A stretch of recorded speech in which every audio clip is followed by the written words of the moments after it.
Boa noite a todos. Já estamos aqui prontos para a nossa conversa, nossa prosa. Vamos falando aqui sobre um assunto que, como diz o Dr. Hausmann, a doutora Rosângela, é interessante e movimenta as redes sociais. Primeiro, agradecer, Dr. Hausmann, pela oportunidade, doutora Rosângela, pela oportunidade, pelo aceite o convite, ter aceitado o convite de participar da nossa conversa. Confesso que eu estava com saudade de fazer o podcast, já tinha uns dias e eu fiz um compromisso esse ano de fazer pelo menos 15, mas já estamos no mês 2, né? Então eu sei que vai ser complicado um pouquinho, mas eu creio que nós vamos fazer isso aqui, conseguir fazer os 15 até o final do ano. Esperar mais um pouquinho aqui, a gente já vai conversando aqui.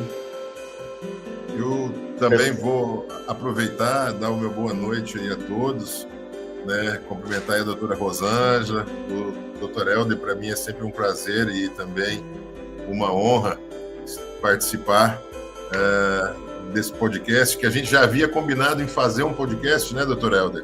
Lá para trás, né? E aí hoje estou inaugurando aqui, agradeço, né? E estar ao lado da doutora Rosângela, que é uma mestre sobre o assunto que vamos aqui hoje tratar, né? Sobre ratificação de títulos e faixas de fronteiras. Tem uma entusiasta, uma exímia estudiosa sobre o assunto e que está aí ao longo de muitos anos pesquisando e sendo um farol, né? Nas discussões e na construção de todas as legislações aqui no estado do Mato Grosso que vamos abordar aqui hoje.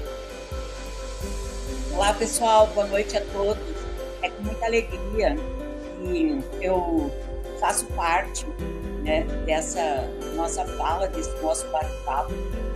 Elogio que me foi deferido, agradeço, e não sei se merecidos, mas confesso dizer que sou uma apaixonada pelo tema e uma agradecida por estar aqui no Mato Grosso e conhecer pessoas do gabarito dos senhores e que encampam aí as nossas ideias e que nós conseguimos realmente reunir esforços e trabalhar tantos temas em conjunto. Agradeço muito a oportunidade, para mim é uma grande alegria, um orgulho, uma satisfação e muito deferimento em estar na presença de vocês, senhores. Olha, eu fico feliz e já vou apresentar, já tem 5 minutos aqui, a quem está entrando aqui na live, a doutora Rosângela Poloni. Ela é registradora do município de Porto Esperidião, com certeza na faixa de fronteira, né, doutora? E ela é uma defensora, ela sempre teve isso, uma bandeira já há algum tempo. Ela vai falar desse período que ela está à frente dessa luta. Dr. Hausmann também, nosso colega, advogado, ele foi presidente da Comissão de Assuntos Fundiários pela OAB, dos anos de 19, 21, 22 a 24, isso, né, Dr. Hausmann? Isso. Foi o período, né? E membro da Comissão de Assuntos Fundiários também habitacionais da OAB, do Conselho Federal da OAB, de 2022 até 2025, até esse ano. Eu, Helder, sou advogado, sou o idealizador, o sonhador desse podcast aqui e muito feliz porque a gente traz os amigos que a gente sempre está conversando e a gente tem pessoas de alto gabarito que a gente tem que divulgar, né? O cidadão hoje, eu costumo dizer, doutor Rosângela, que os institutos, as instituições, elas têm uma transparência muito boa, ela tem uma comunicação, mas infelizmente não chega no cidadão comum. Por várias razões. Eu acho que a população, talvez, não sei, não aceita, não tem o costume, a cultura, não tem a situação, mas o podcast eu acho que é uma forma de poder divulgar algumas informações, né, na questão da regularização fundiária e demais. E muito feliz porque quando a gente fala de faixa de fronteira, a gente tem que lembrar também que não é só o estado de Mato Grosso, né, doutor? Nós temos Paraná, nós temos Mato Grosso do Sul, nós temos aí Acre, nós temos Amazonas também, que também tem a região que faz as fronteiras, alguns países da América do Sul. Então, o assunto, eu já vou começar aqui, doutor Rosângela, eu vou fazer uma pergunta e a senhora vai falando aí o que achar conveniente, e acho que aqui, só para deixar claro para os nossos ouvintes, para quem está nos assistindo, que é uma conversa, e se alguém quiser fazer alguma pergunta no chat, pode fazer lá, a gente já vai falando aqui para poder ficar uma coisa mais dinâmica. Doutora Rosângela, eu vou fazer uma pergunta da sua serventia, que eu tenho certeza que a senhora vai ter esse número. Quantas matrículas hoje precisa de uma ratificação por estar na faixa de fronteira? Esse é só o início que eu vou soltar aqui as perguntas. Bom, eu acho que o primeiro ponto que nós temos que pensar é o quanto significa a faixa de fronteira no estado de Mato Grosso, e não somente da comarca. Vocês imaginem que o estado tem 90 milhões de hectares. Desses 90 milhões de hectares, 11 milhões e 200 de alguma coisa, quer dizer, mais de 10% do nosso território está na faixa de fronteira. E nós temos uma visão de faixa de fronteira empírica que dá a entender para o nosso usuário do serviço, para aquele, né, para o produtor, para aquele que se utiliza do registro imobiliário, que a faixa de fronteira sejam os municípios que fazem fronteira direta, ou seja, tem como confrontante o país vizinho. Imagine que aqui no estado, além de Porto Espiridião, nós vamos ter aí, só citando, Araputanga, Barão do Melgaço, Barra do Bugres, imagina, a faixa vai até Barra do Bugres, Campos de Julho, Comodoro, Conquista do Oeste, Curvelândia, Figueirópolis, Glória do Oeste, que é da minha comarca também, Indiavaí, Jauru, Lambari do Oeste, Mirassol do Oeste, Nossa Senhora do Livramento, Nova Lacerda, Poconé, Pontes e Lacerda, Corpo Estrela, Reserva do Cabaçal, Rio Branco, Salto do Céu, São José dos Quatro Marcos, meu vizinho, Sapezal, Tangará da Serra, cuja localização geográfica, né, parece tão distante da fronteira, Vale do São Domingos e Vila Bela da Santíssima. Então, nós estamos aí num universo de 28 municípios, comarcas, parcialmente ou totalmente, como é o meu caso, na faixa de fronteira hoje, dos 150 quilômetros. Eu assumi a minha serventia no concurso público em 2007. Ao longo desses anos, as matrículas foram sendo transferidas dos registros imobiliários anteriores. Então, eu tenho ainda um grande universo de imóveis pertencentes a esta comarca que estão matriculados em Mirassol do Oeste, que é o registro imobiliário anterior, ou ainda em Cáceres, que é o anterior do anterior. Hoje eu tenho na minha serventia arredondando, cerca de 4.600 matrículas. E nós fizemos ratificação de 4 matrículas, de um mesmo proprietário. Já há alguns anos, na vigência do primeiro provimento da corregedoria, tão batalhado. Então, por aí a gente tem uma amostra, em termos de dados, do quanto é necessário o chamamento para esse tema, para que as pessoas possam acordar e trabalhar essa ratificação. Doutora A oportunidade Rosângela, agora. Eu interrompi, peraí. São 4.000 e quantas matrículas? Cerca de 4.600 matrículas, mas não são todos os imóveis que estão matriculados comigo, vez que tem imóveis ainda matriculados nos registros anteriores. A senhora fala esse número na circunscrição da senhora, né? Eu falo assim, não sobre o seu arquivo, mas no território do município, da comarca. Então, quer dizer que é 0,1% que foi feito. Eu fui fazer uma conta aqui de cabeça, é 0,1% e mais 4 matrículas do mesmo proprietário. Então, só uma pessoa se conscientizou para isso aí. Doutor Helder, e ainda complementando, né, para a gente ter uma ideia, e é claro que a gente vai tratar de Mato Grosso aqui, mas para se ter uma ideia geral, com esses dados que a doutora Rosângela colocou, só da serventia dela, só da circunscrição dela, mas estendendo isso a nível de Brasil, tá? Nós temos hoje 11 estados da federação que estão na faixa de fronteira, com aproximadamente 570 municípios, o que abrange aproximadamente aí 143 milhões de hectares, quase 17% do território nacional está incluso, né, está inserido dentro da faixa de fronteira e carece de um olhar mais atento para a questão fronteira. Doutor, o senhor está falando 500 municípios. O Brasil, se não me falha, são 5 mil municípios, não é isso? São 5 mil alguma coisa, nós temos aí 570 municípios, aproximadamente, na faixa de fronteira, 18, quase 17, quase 17% do território nacional. 11 estados da federação. Agora, imagina, nós estamos falando aqui, doutor Rosângela, de 5 mil municípios, 500 municípios na faixa de fronteira, e 0,1% no caso do território do município de... eu gostaria até, uma hora, se a gente pudesse, né, condições de pegar, pelo menos, as serventias, e a pessoa desses municípios fazer até uma estatística, até uma pesquisa, uma sugestão para quem quiser fazer uma pesquisa aí. E a lei, ela é de 2015. Esse ano faz 10 anos. Exatamente. E as pessoas não estão fazendo isso.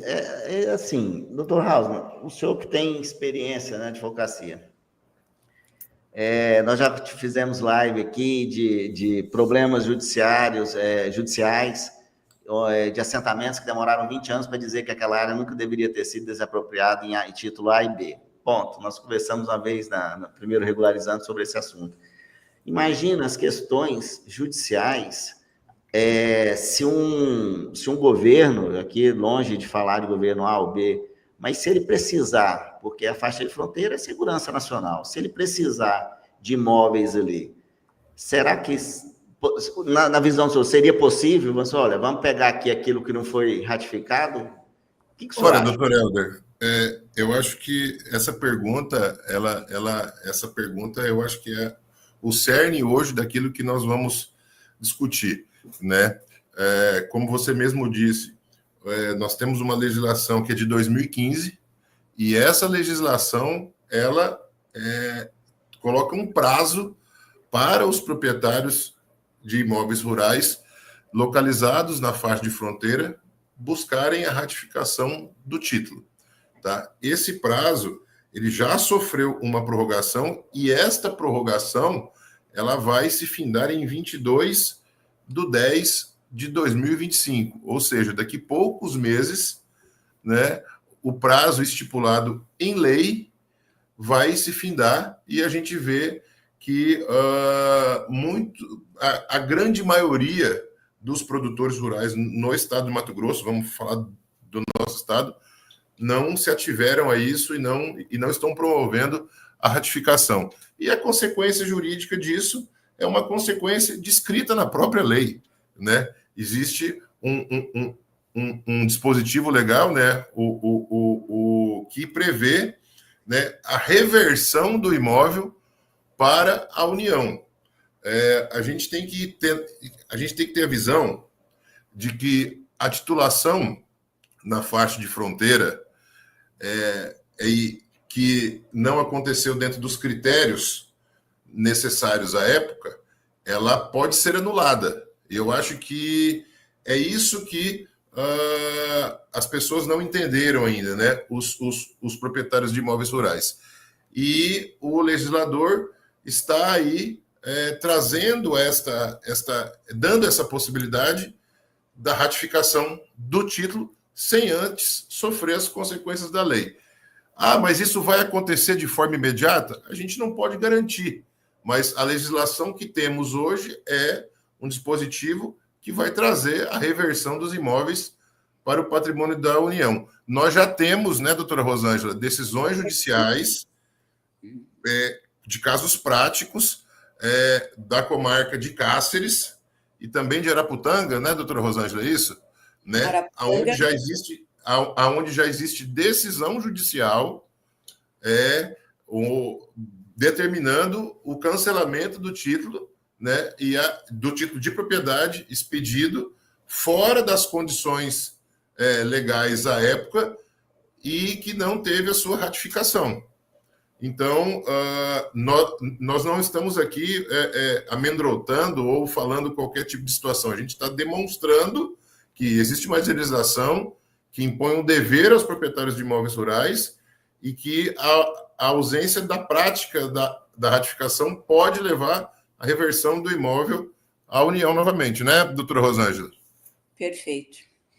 Eu complemento, tomo a liberdade, sem citar número de autos, etc., mas tem se firmado no TRF4, da 4ª Região, uma jurisprudência no sentido de que, em não estando ratificado o imóvel, numa eventual desapropriação não é devida a indenização, uma vez que a União não vai pagar o que a ela mesma pertence, né? E o imóvel não foi ratificado. Tem uma sentença da Justiça Federal, oriunda da comarca de Foz do Iguaçu, e no final ela fala exatamente isso em poucas palavras, olha, reconhecida a ilegitimidade do título do expropriado, que fica na faixa de 66 quilômetros da legislação da época, e pertencendo o domínio do imóvel à União, também é lícito concluir que nenhuma indenização é devida ao primeiro, que é o proprietário, pela perda, está entre aspas, na sentença da propriedade. Então, eu acho que essa é a consequência mais amedrontadora. Eu também sempre faço uma análise assim, econômica, lógica, social do impacto da não ratificação, porque pode haver a proliferação de interesses nas desapropriações, né? Uma vez que hoje tudo isso é mapeado e consta de estatísticas e monitorado por inteligência artificial, etc. Então, eu penso que é um chamamento. Eu acho que a gente podia, assim, falar um pouco também sobre o que ratifica, né, Helder? O que tem que ser ratificado? Porque tem imóveis que nem precisam ser ratificados. Doutora, isso é bom deixar bem claro, porque embora a gente está falando que tem que se fazer a ratificação, não são todos, se a senhora puder colocar isso, e tem até uma pergunta aqui, a pessoa ela pergunta aqui, deixa eu passar. Helder, deixa eu só concluir, só para depois a doutora Rosângela só colocar mais um avanço, eu só queria deixar mais uma fala e pegar um gancho no que a doutora Rosângela disse, fazendo uma avaliação social e macro do impacto. Quando a gente fala em ratificação, a gente fala em segurança jurídica. E essa segurança jurídica, ela é vinculada estritamente ao desenvolvimento da região, né? Porque, veja só, instituições de crédito, hoje, que fomentam o agronegócio, elas ainda não estão atentas. Eu não vi nem algo nesse sentido ainda. Mas hoje existem várias operações de fomento na qual o imóvel ele é dado em garantia e para garantir aí o fomento da atividade. E as instituições de crédito ainda não se atentaram, pelo menos eu não vi nada disso, com relação à questão da ratificação de faixa de fronteira. Por quê? Porque se lá na frente as instituições de créditos começarem a se atentar a isso com certeza vai criar uma constrição de crédito que já é pouco em função de outros problemas econômicos que o setor vive, mas atrelado à falta de liquidez ou de legitimidade, propriamente dito, da garantia. Eu só vou, aproveitando aqui para finalizar, eu vou ler uma frase aqui de um parecer que recebi aqui, ó. Ratificar o registro é, na verdade, o nome de praxe jurídica utilizada para designar o fenômeno da convalidação de um ato jurídico nulo. Então, eu acho que isso é uma frase impactante que está num parecer que recebemos aqui recentemente. Então, como a doutora Rosângela disse, hoje nós temos que chamar todos para que a gente possa promover a ratificação, e aí eu acredito que agora a doutora Rosângela vai entrar numa fase mais específica, porque também não são todos os imóveis que precisam ser ratificados. Posso seguir, então? Pois não, doutora Rosângela. Ou, já que é um bate-papo, vamos lá. A gente tem que pensar na ratificação assim, como... sabe aquela figura do carimbador maluco, que as pessoas pensam que o oficial de cartório é? Aquele que lambe selo e coloca carimbo? Então, a gente tem que pensar naquela figura do carimbador maluco, que, na verdade, a ratificação é uma possibilidade de chancela, é uma possibilidade de dar validade àquilo que tem um vício originário na titulação primitiva. Quando é essa titulação primitiva? Na primeira titulação do Estado, dono da dominialidade do território, para o particular. E quais são os defeitos existentes nessa titulação primitiva? De duas searas. Em aspecto material, ou seja, os estados da federação titularam aquilo que não lhes pertencia. É a chamada titulação a non dominium, ou seja, o Estado titulou sem ser dono, né? Dono em função da legislação da época. E o segundo plano é um plano formal, ou seja, ele titulou desobedecendo algum critério de alguma das legislações da época. Sempre pensando que nós temos várias legislações tratando de faixa de fronteira. Então, são dois aspectos a serem chancelados, duas falhas a serem dirigidas, né? A serem chanceladas em face de não mais terem nulidade.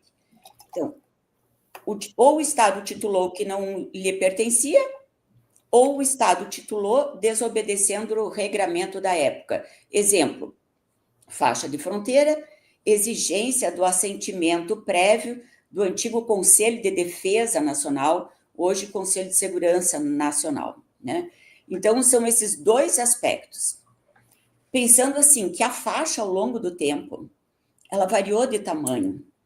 Então, a gente tem uma faixa que, desde a Constituição de 1891 até 1966, ela era de 66 quilômetros, né, ao longo da margem fronteiriça com o país vizinho. Depois, entre a vigência de uma lei de 1955 até a lei de 1966, ela teve uma ampliação de 66 para 150 quilômetros. E isso nas terras federais outorgadas pelos estados, nas terras federais que foram outorgadas pelos estados a non domínio, ou seja, não lhe pertencia, e ele outorgou. Agora, nas estaduais, outorgadas pelos estados, com descumprimento, por exemplo, do assentimento do Conselho de Segurança Nacional, aí a gente tem um período onde foi de 66 a 100 quilômetros, que vai desde a Constituição de 1934 até 1955, até uma lei, e de um período de 100 quilômetros a 150 quilômetros, que vai desde a Constituição de 1937 até uma lei de 1955. Então, tem muita legislação que, inclusive, vocês percebem pelas datas, que ela se mistura, que ela se confunde, certo? A verdade é que ninguém está de má fé, né? O proprietário primitivo comprou, pagou, né? Comprou, pagou, foi titulado, registrou, isso é o que mais registrou, mas lá na titulação primitiva existe essa falha, de maneira que a propriedade originária era da União ou que foi descumprida alguma formalidade, como a falta do assentimento ou a titulação a maior do que fosse permitido pela legislação da época, em número de hectares. É isso que tem que ser ratificado. A grosso modo, assim, bem para nós, eu costumo dizer no balcão, título do INCRA, não ratifica. Por quê? Porque foi outorgado pelo próprio Poder Público Federal. Então, quem Isso tiver... é uma das perguntas de praxe, viu, Helder? Essa é a maior pergunta que as pessoas pergunta. Então, a doutora Rosângela já respondeu uma das perguntas. Eu, produtor, eu vou analisar minha cadeia dominial até a titulação primitiva. Foi titulado pelo INCRA? Morreu o assunto. Não tenho que pensar em ratificação. Quando eu tenho que pensar em ratificação? Quando a titulação primitiva foi feita pelo Estado de Mato Grosso ou pelos outros estados lá da federação. Né? Na verdade, tinha que ter que colocar uma linha do tempo, né, doutora Rosângela? Inclusive, uma linha do tempo com as faixas de fronteiras relativas a cada uma, que hoje eu estava lendo, desde a lei de terras, que tem a questão de variação da faixa de segurança e faixa de fronteira, né? Há duas... É secular, né? É então, secular. é interessante. E quando fala do INCRA, seria talvez, né, doutor Rosa, por exceção, por uma falha. Então, naquele período ali, mas seria uma exceção, muito exceção mesmo, de haver alguma necessidade, algum problema. E aí nós temos hoje, pelo menos no estado de Mato Grosso, nós temos certidões fundiárias que nós podemos averiguar esse tipo de documento com certeza, e não é uma coisa tão demorada e tão difícil. Sim, eu penso que o primeiro ato, quando se trata em ratificação da faixa de fronteira, é claro, localizar o imóvel para verificar a sua incidência dentro da faixa de fronteira, né? E aí é uma outra pergunta, já vou deixar para a doutora Rosângela responder essa pergunta. Mas o meu imóvel está parcialmente na faixa de fronteira, tem um pedaço fora e um pedaço inserido. Eu tenho que ratificar? Se ele não for, se o título de propriedade dele, na cadeia dominial, ele não for oriundo, né, da União através do INCRA, ele tem que ser ratificado, né, doutora? Essa incidência parcial, há necessidade também de ratificação? Já vamos responder uma das perguntas aí que com certeza vai chegar aí pelos nossos telespectadores. Já está chegando pergunta aqui, só para a gente situar. Perguntou já, a doutora Rosângela, a senhora respondeu, quantas matrículas que já foram ratificadas na serventia. Aí aqui no caso, a avaliação... Agradecendo Ana Carvalho, os amigos Rosângela Polônia, Helder, Dr. Hausmann, e também perguntando se, aqui acho que é uma outra questão, a avaliação vai ser em cima da área da matrícula ou a área da ocupação. Falar em ocupação, eu também vou jogar uma bola para vocês. Eu não tenho esse número, confesso que não tenho, mas eu não vejo problemas de posse, de ocupação em relação às matrículas que necessitam ser ratificadas. Então, se a gente vai numa pirâmide que a posse a gente tem que preservar, já está preservada, que seria a segurança, né, das questões dos conflitos agrários, fundiários. Se isso já está ok, se já tem matrícula, realmente não dá para entender. Talvez uma campanha não dá para entender por que a demora. E eu tive também, doutor Hausmann, a questão de tempo para fazer uma ratificação dessa. Eu não creio que seja uma coisa muito demorada, doutora Rosângela? Imagina. Eu sou uma oficial de registro muito prática. Eu vivo a minha serventia no dia a dia.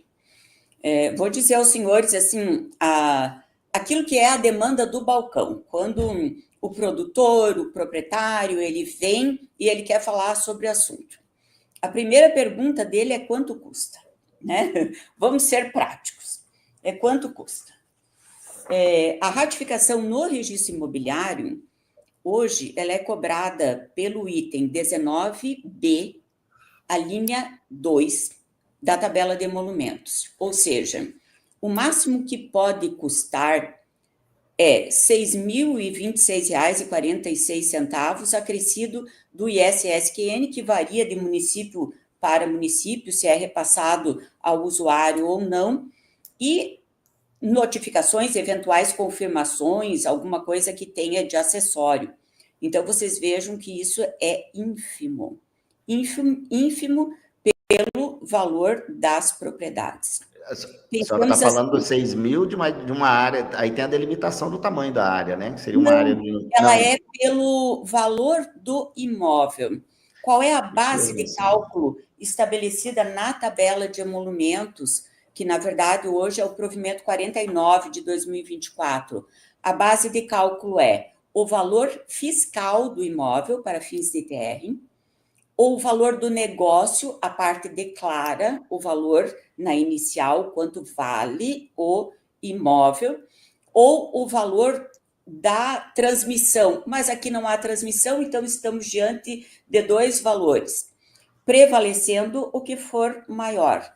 Eu digo aos senhores assim, um imóvel de 800 mil reais de valor, de pauta fiscal no ITR, ou de 8 milhões de reais de pauta fiscal no ITR, ele vai ter esse teto de emolumentos que é previsto na tabela estadual dos emolumentos. Não, Pensando ainda assim, que em todos ou ao menos na Usucapião, é pago o processamento por expressa disposição legal e de provimentos, é pago o processamento do pedido. No georreferenciamento hoje, é pago o processamento do GEL. O que é o processamento? A autuação, as notificações, etc., que dão origem a um caderno que vai ficar ali no registro de imóveis para ad eternum, como se fosse um processo, né? Na verdade, é um procedimento extrajudicial daquele trâmite. E na ratificação de faixa de fronteira, não é pago o processamento, mas tão somente a averbação, em que pese o processamento ser imensamente trabalhoso e que depende de conhecimento e análise. Então, a primeira coisa que as pessoas perguntam é quanto custa. No registro imobiliário, o custo é previsto em lei e é esse, né? Convenhamos que é um valor. É o máximo. Não é baixo. 6 mil reais são 6 mil reais para qualquer um. Mas só o fato da pessoa fazer esse procedimento, com certeza, se for na negociação de compra e venda, e como o doutor Hausmann pontuou, numa questão de levantamento de um recurso com a instituição financeira, isso aí vai ficar ínfimo, com certeza. Eu acho que isso aí não seria a pauta. E aí eu vou falar um pouco mais, né? São emolumentos que são pagos para você não correr o risco de perder o seu imóvel, entendeu? Porque é isso que diz a lei, né? O legislador tem um artigo dizendo que se você não ratificar, você corre o risco desse imóvel ser revertido à União. Eu estou batendo bastante nessa tecla, até me perdoe, não é fazendo nenhum tipo de terrorismo, mas é porque a gente já viu situações práticas e a gente vive na pele o desespero, né, de produtores rurais que não tomaram providência a tempo e modo e já estão sofrendo com essas decisões, exemplo daquelas duas que citei e exemplo também do que a doutora Rosângela citou lá de Foz do Iguaçu, onde o imóvel foi desapropriado, ou seja, né, para fins possivelmente de reforma agrária e o proprietário que comprou, pagou, produziu, tira o sustento da sua família, não teve nenhum direito à justa indenização por conta dessa situação, né?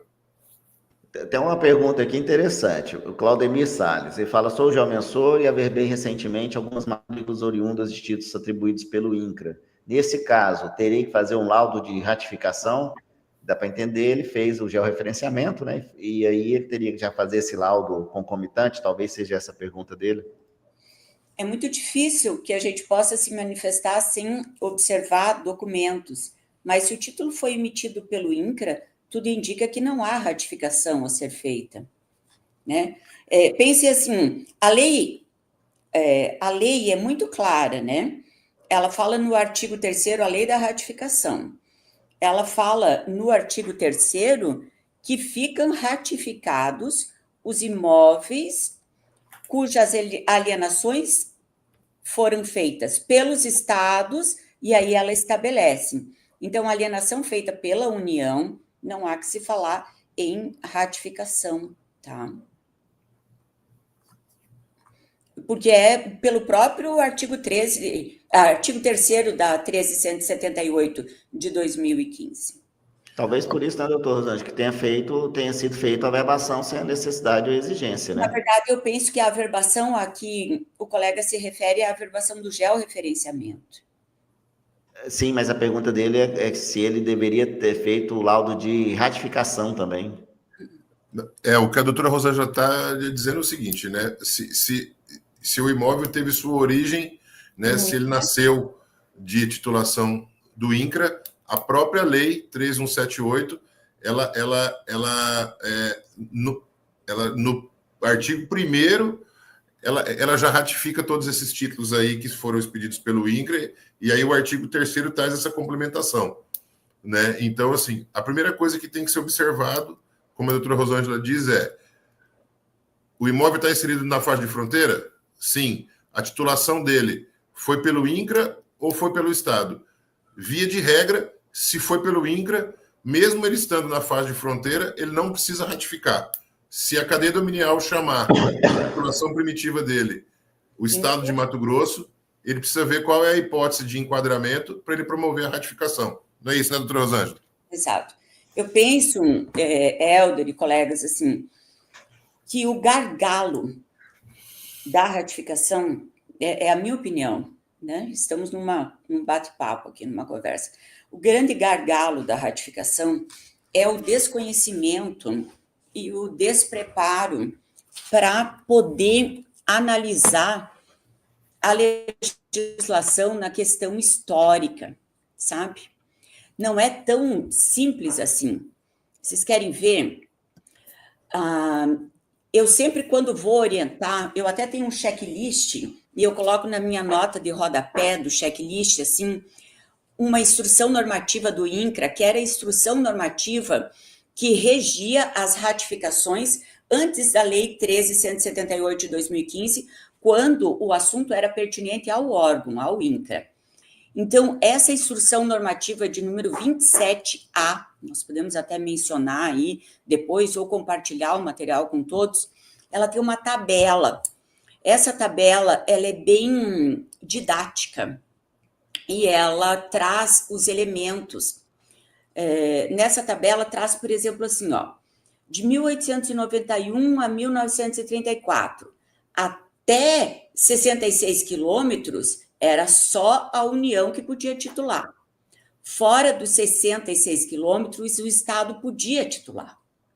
Então, tem que enquadrar, tem que verificar qual é a posição geográfica, primeiro, né, da unidade imobiliária, do imóvel. Qual é a faixa? Ele está até 66, ele está fora de 66, ele está até 100, ele está até 150, onde é que ele está? Qual foi o período da titulação do Estado? Porque aí nós temos, por exemplo, de 1934 a 1939, 66 quilômetros só a União podia titular. De 66 a 150, o Estado podia titular, mas tinha que ter a anuência do Conselho de Segurança Nacional. Fora dos 150 quilômetros, o Estado podia titular, respeitando o limite de 10 mil hectares. Então, cada período tem uma legislação própria. Por isso, tem que se juntar a cadeia dominial até a origem. Qual é a origem? Onde você observa lá na cadeia, o imóvel foi titulado pelo Estado de Mato Grosso em tal data, com área de tanto para fulano de tal. É ali o cerne. Então, não há o que a gente pensar em ratificação sem analisar essa cadeia dominial até a origem. E aí eu faço um gancho aqui para mencionar aos senhores que nós temos uma circunstância onde muitos imóveis, analisando a cadeia dominial, eles não vão até a origem. Ou seja, lá no registro anterior, nós temos uma certidão dando conta da informação assim: este registro imobiliário não tem elementos para prosseguir com as buscas até a origem. E aí? E aí, com aqueles elementos, não é possível ratificar.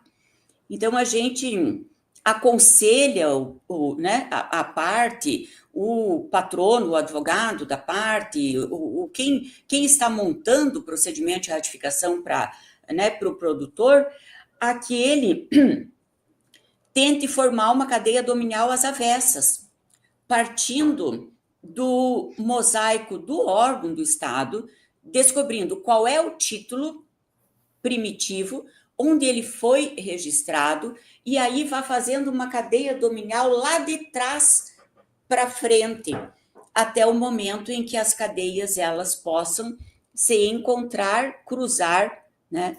E então a gente poder averiguar qual é o período da titulação para inserir nessas hipóteses de ratificação. Além dessa instrução normativa, tem 2 pareceres da Advocacia Geral da União, e esses pareceres, eles também dão um norte nessa questão histórica, porque eu confesso aos senhores, eu acho que é o grande gargalo, é o grande ponto, assim, que exige, e não é das nossas aptidões, né? Nós não somos historiadores, então não tá no trato contínuo das nossas atividades. Então, eu acho que ali é o grande gargalo. Tem uma pergunta aqui interessante do Fábio Lima, que ali em off, nos bastidores, a gente começou a falar, doutor Hausmann e doutora Rosângela. Minha principal dúvida em relação aos imóveis com mais de 2.500 hectares. Não se fala a respeito. Tem alguma novidade por aí, né? Veja só, com relação aos imóveis acima de 2.500 hectares, a gente tem discutido bastante, né, não só eu, como a doutora Rosângela, a nível de corregedoria do Tribunal de Justiça, e a gente aguarda um posicionamento aí do Congresso Nacional, né? Na verdade, isso não está previsto na lei, tá? A Lei 13.178 de 2015, ela só regulamenta de 2.500 para baixo. Regulamenta não, né? Ela traz um norte de 2.500 para baixo, a menor, né? A Corregedoria do Tribunal de Justiça de Mato Grosso, por esforço conjunto aí da ANOREG, capitaneado pela doutora Rosângela, criou-se 2 provimentos aí, né? O provimento 4319 e o 12/2024, que trouxe maior segurança para o oficial registrador para trabalhar em imóveis até 2.500. Imóveis maiores de 2.500, infelizmente, o legislador ainda não definiu como que vai ser essa situação. Deixou aqui que precisa de um trâmite processual a nível de Congresso Nacional. Mas esse trâmite ainda não foi definido, e há quem diga que isso vai demorar bastante para acontecer.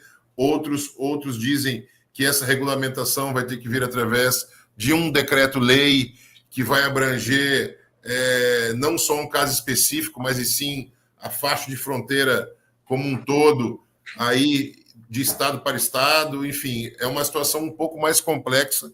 Infelizmente, né, doutora Rosângela, nós não vamos conseguir tratar desse assunto da ratificação das áreas de 2.500 a maior, porque realmente falta essa ausência de legislação, e aí eu deixo para a doutora Rosângela também fazer uma complementação.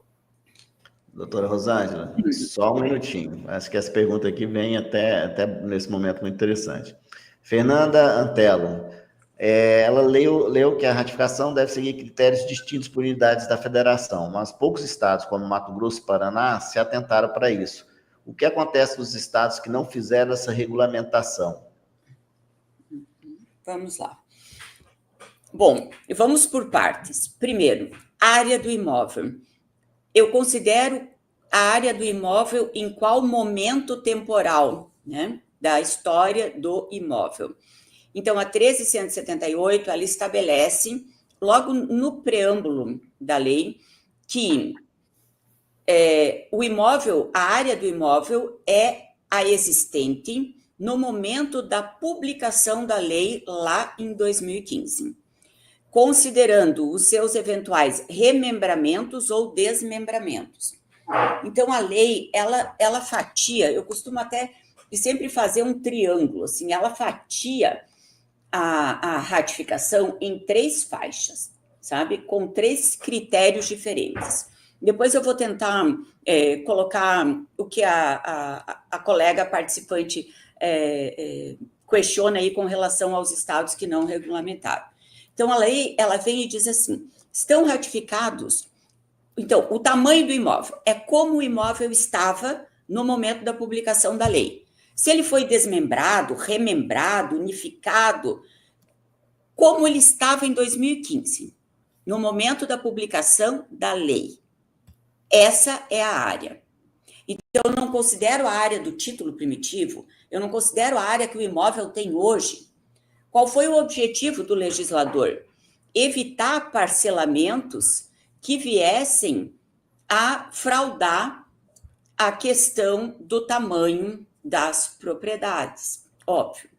Então, no momento da publicação da lei, é o que vale, é ali que eu vejo se o imóvel ele está até 15 módulos, que é a primeira hipótese, de 15 módulos fiscais a 2.500 hectares, que é a segunda hipótese, ou acima de 3.000 hectares, acima de 2.500 hectares, que é a terceira hipótese.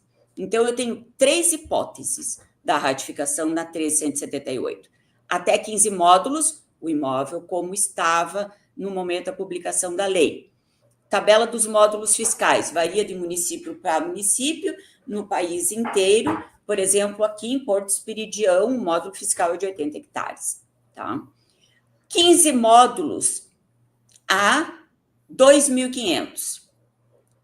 A legislação acresce que há necessidade de CCIR, de ITR e de georreferenciamento, sem o que eu não posso fazer a ratificação. Até 15 módulos ficam ratificados, contanto que não exista nenhum questionamento judicial ou administrativo. Acima de 15 módulos até 2.500 serão ratificados com a obediência do primeiro critério, inexistência de questionamento judicial ou administrativo, e GEL, CCIR e TR.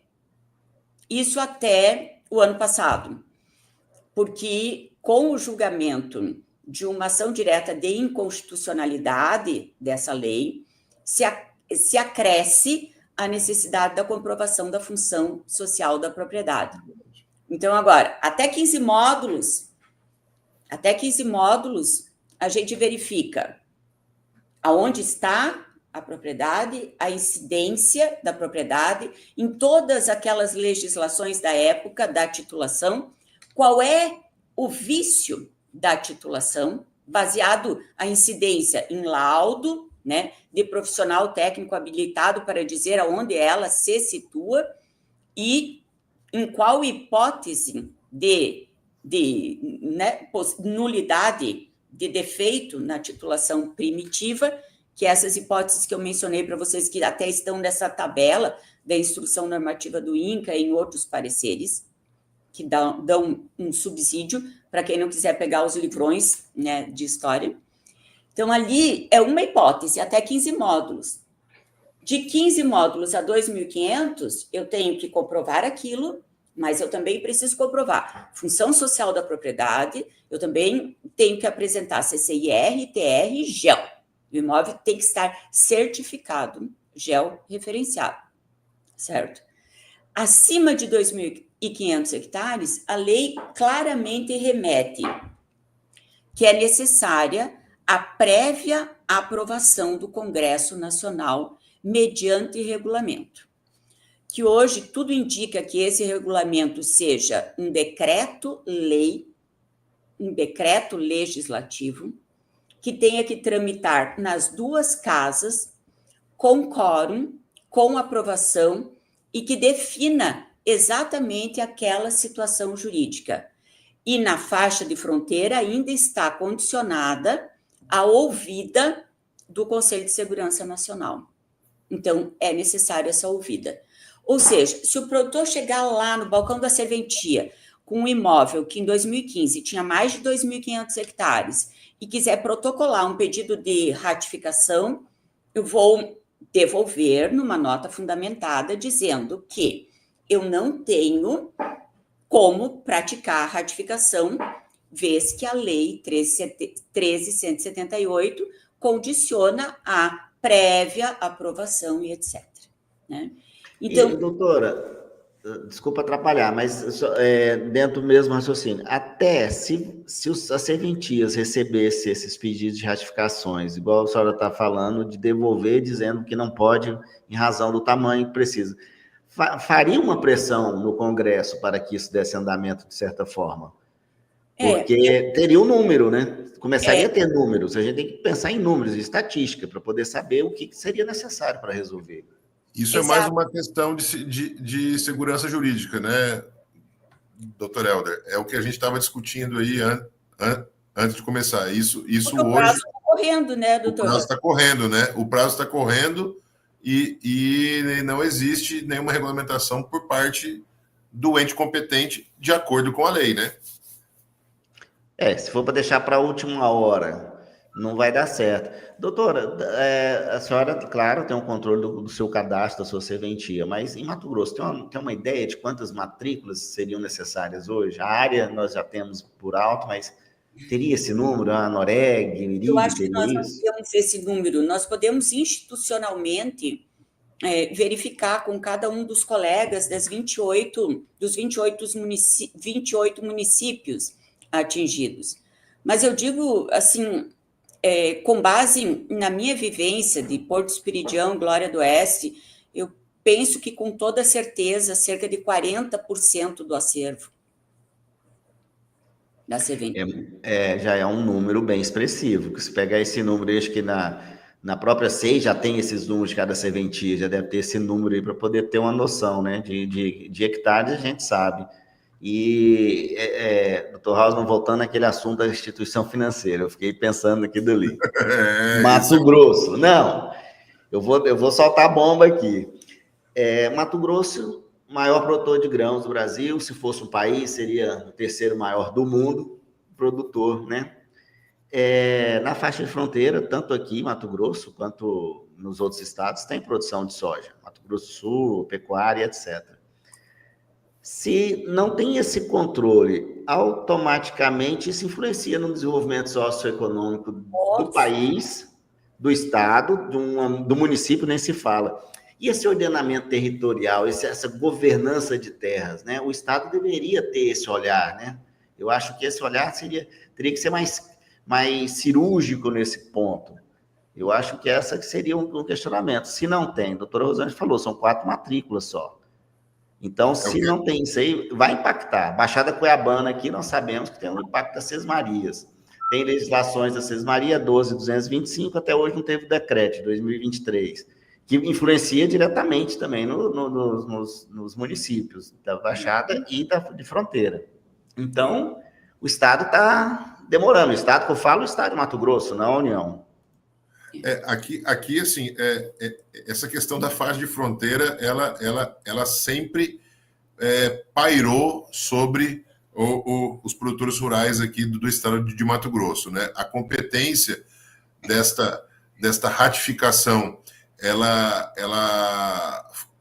como a doutora Rosângela disse, ela foi do INCRA por muito tempo, né? E o INCRA, infelizmente, não deu conta de fazer as ratificações. Eu me recordo, e aí vou contar um caso prático aqui, eu me recordo, eu me mudei para Mato Grosso entre 99 e 2000, e naquela oportunidade nós já tínhamos legislações que tratavam do assunto de ratificação de faixa de fronteira, né?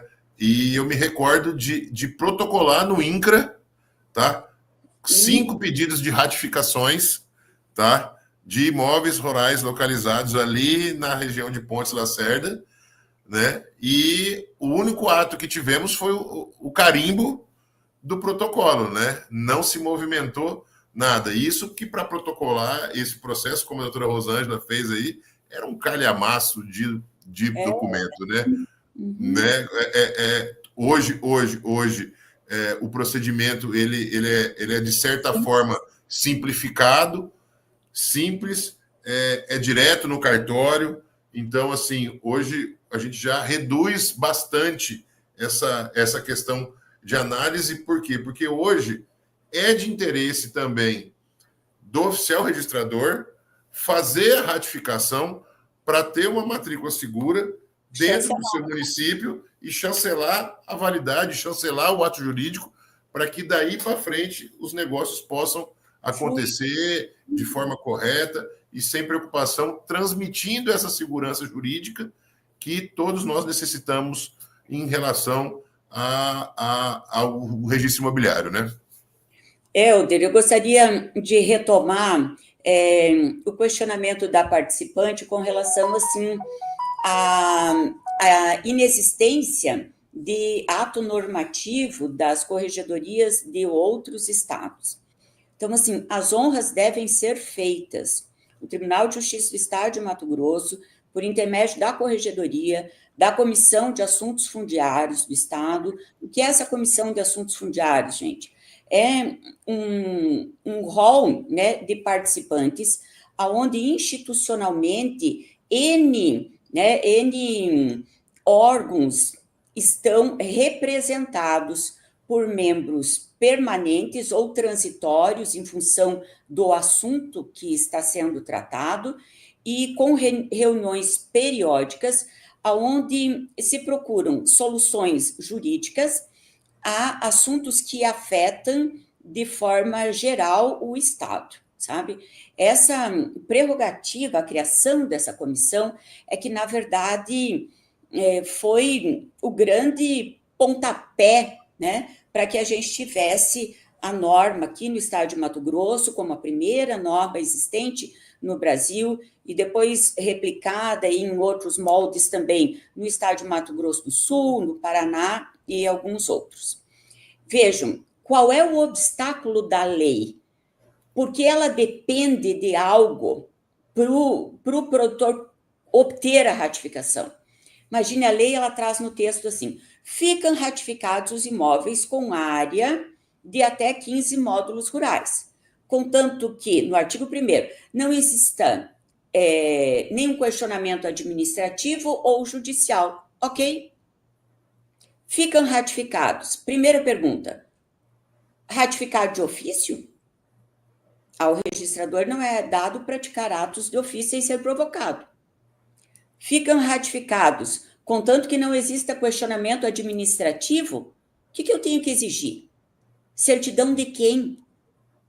De todos os órgãos da administração pública municipal, federal, estadual? E as ONGs? E a FUNAI? Seria impossível. E a SPU? Né? De quem? A existência de questionamento judicial. Bastariam as certidões negativas de feitos ajuizados? E se vier positiva, que tipo de ação eu tenho que verificar se existe ou não? Então, antes das regulamentações, né, nesses estados, do qual o nosso foi o pontapé inicial pela Comissão de Assuntos Fundiários aqui do Tribunal de Justiça, a gente estava diante desse não ter uma definição de parâmetros. Então, o primeiro provimento da corregedoria, que se originou da Comissão de Assuntos Fundiários, foi para definir esses parâmetros, que definiu, por exemplo, assim, que a inexistência de questionamento administrativo, ela pode ser autodeclaratória do próprio produtor. Ele vai a um tabelionato de notas, ele realiza uma escritura pública declaratória, porque ninguém mais do que ele sabe se ele foi ou não demandado em algum questionamento administrativo com relação àquela propriedade. E ele afirma, com certeza e precisão, sob as penas da lei, sob as penas da falsidade de declarar num instrumento público, né? E aquilo serve de base por um ato normativo da corregedoria para que eu preencha a inexistência de questionamento administrativo. É um exemplo. Então, como será feito nos outros estados? Eu penso que institucionalmente tenha que se trabalhar esses assuntos de forma a garantir para o oficial de registro que aquela espada da responsabilidade civil que paira sobre ele, ela seja minorizada, porque a lei essa lei ela foi fruto, resultado de mais de 12 anos de tramitação. Então, ela tentou simplificar ao máximo. Contanto, nesse simplificar, esses critérios para o oficial de registro, eles ficaram um pouco amplos, ou seja, o que exigir, né? Então, vai ter que se tratar da matéria em estado por estado e ir se definindo parâmetros. Depois da publicação do primeiro provimento, nós tivemos no ano passado, no trabalho da Comissão de Assuntos Fundiários, um ano inteiro, aí praticamente de discussões, até sair o segundo provimento depois do julgamento da ação direta de inconstitucionalidade. Porque aí a ação diz, tem que comprovar o cumprimento da função social de propriedade, né, doutor Rosman? Pelo Estatuto da Terra. E aí, como que comprova? O que eu vou exigir? Você está vendo, doutor Helder, só interrompendo a doutora Rosângela aqui, que várias perguntas, milhares de questionamentos foram feitos dentro de um trabalho da comissão e aí dentro da Corregedoria do Tribunal de Justiça, para que se pudesse construir o primeiro provimento, o segundo provimento, para, como a doutora Rosângela muito bem disse, né, tirar a espada que fica sobre a cabeça dos oficiais registradores, né? Então, eu acho que tudo sempre buscando o quê? Segurança jurídica e a validação dos títulos de propriedade que foram expedidos com alguns dos vícios apontados aí, né? Doutora, desculpe. Imagina. Então, vocês vejam, nós fizemos 7 anos de trabalho aí para obter, né, essa regulamentação. Agora, nós temos regulamentação, né, com os critérios. Eu não vou falar nos critérios, que o provimento ele é muito simples. Eu posso compartilhar o meu checklist, que não é nenhum exemplo, mas lá tem os critérios de como comprovar cada item, cada coisa, cada elemento necessário, onde pode obter, etc. Mas agora a gente está com a faca e o queijo na mão, mas não temos a demanda, ou seja, não temos ratificações acontecendo nas comarcas. Doutora, está levando na FAMATO, nos conselhos, essa fala? Porque lá na Comissão de Regularização Fundiária tem alguns membros ali, né? Lá nós temos Casa Civil, Ministério Público, Assembleia Legislativa, IFMT, o FMT. A Associação dos Municípios, a FAMATO, né, a OAB, a Universidade Federal do Mato Grosso, que contribui imensamente na comissão, sabe? E a Noreg, o IRIB, o próprio INCRA, o próprio Intermate, né? Então, institucionalmente, todos estão representados. Mas eu penso assim, que o acordar depende do produtor. E aí eu vou fazer aqui mais uma intervenção, doutor Helder e doutora Rosângela.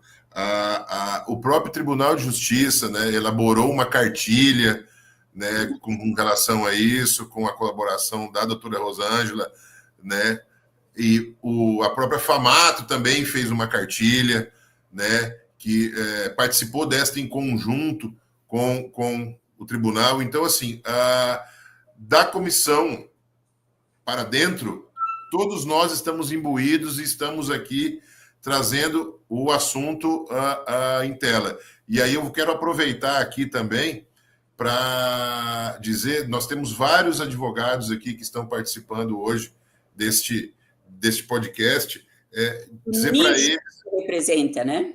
Dizer para eles o nicho de trabalho que foi construído, né? O provimento 12 de 24, que alterou o provimento 43 de 2019, trouxe como indispensável a figura do advogado para a ratificação na faixa de fronteira. Enquanto representante da Ordem dos Advogados do Brasil, enquanto presidente da Comissão de Assuntos Fundiários da OAB, nós apresentamos este pleito para a Comissão de Assuntos Fundiários da Corregedoria, né, promover essa alteração, porque a gente entende que a participação do advogado vai ajudar nos enquadramentos legais, nos enquadramentos históricos, e vai tentar dar mais uma celeridade para que isso possa acontecer. Isso é um nicho de mercado hoje que se abriu, em especial para aqueles advogados nos 28 municípios que dependem exclusivamente, que estão, na verdade, inseridos na fase de fronteira. Então, eu faço aqui aos colegas que estão assistindo, façam essa divulgação, busquem os seus clientes para poder fazer a ratificação, né, dentro do prazo, né, doutora Rosângela, que vai se findar em 22/10/2025. Doutor Hausmann, vou puxar um pouquinho para o meu lado, que eu sou advogado e sou técnico em agrimensura. O provimento também exige que tenha essa assinatura, né? Então, olha o mercado, nós estamos falando de um provimento, de um problema. Eu sempre falo que a regularização fundiária ela é tão ampla e tem um histórico tão grande de 1500 até hoje, que não vai ter profissão, vai passar nossos filhos, nossos netos, e não vão se resolver. Vai se usar a inteligência artificial, não se vai se resolver, ainda terão, as pessoas estão nascendo, vão comprar, né, doutora Rosângela, vão ficar anos e anos com a matrícula, sem fazer um gel, talvez, e às vezes só lá no inventário, nós estamos falando aqui, talvez daqui a 50 anos, 60 anos. Então, nós temos a questão do direito de propriedade, herança, inventários, nós temos a faixa de fronteira. Olha o mercado que tem para todo mundo. E o primeiro lugar, quando a gente vai fazer uma regularização fundiária, a gente tem que saber onde que é o território, onde que eu estou pisando. A minha ocupação, qual que é o título que eu tenho? Quando o doutor Rosângela falou, eu vou ter que fazer uma escritura declaratória para dizer que eu não tenho problema nenhum, que a gente também tem que ter esse olhar, né, doutor Rosângela? Porque a grande maioria é de boa fé. As pessoas costumam fazer, de vez em quando, leis normativas para os problemas, mas é uma minoria, isso é no Brasil inteiro, só que se instaura, às vezes, um caos para falar um não por um problema que teve, e você penaliza todos os outros. Isso aí. Eu penso, Helder, que quando nós, institucionalmente, ouvimos a demanda do mercado, na nossa atividade, eles costumam questionar, eles costumam exigir 3 P's: preço, prazo e padronização, né? A gente institucionalmente observa essa realidade. Preço, a tabela dos emolumentos, já falamos. Prazo, se um procedimento vier perfeitamente instruído, gente, nós, enquanto oficiais, chegamos a elaborar um checklist que é quase um manual de instruções, assim, né? Dizendo tudo item por item, né? Então, se ele vier perfeitamente instruído e ele tiver qualificação positiva, ou seja, no exame se comprova o preenchimento de todos os requisitos da 1378, com o exame cuidadoso do principal deles, que é o enquadramento temporal, né, na legislação diante da real situação do imóvel, do polígono, lá na faixa, e em qual faixa, em qual tempo, e aí que é o ponto a ser calcanhar de Aquiles, aprofundado, né? E estudado, né? Se ele vier perfeitamente descrito, se todos os requisitos estiverem preenchidos, em 20 dias úteis, os senhores têm o imóvel ratificado. Ratificado, chancelado. Eu costumo dizer assim, um imóvel com ratificação, ele tem um valor, sem ratificação, ele tem outro valor de mercado. Sim, a regularização fundiária faz isso. Lembrando, doutora Rosângela, que os 6 mil lá do teto, que a senhora mencionou no início da nossa live aqui, ele se paga uma vez.